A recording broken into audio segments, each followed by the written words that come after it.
In this video, you will learn how to fix Facebook stories not showing problem.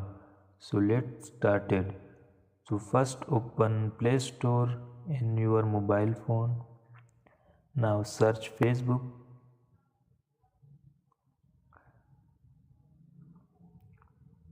First update your Facebook. Then open setting in your mobile phone. Go to application manager.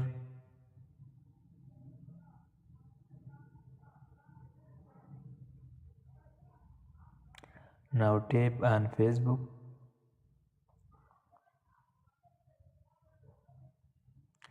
Now click on clear data.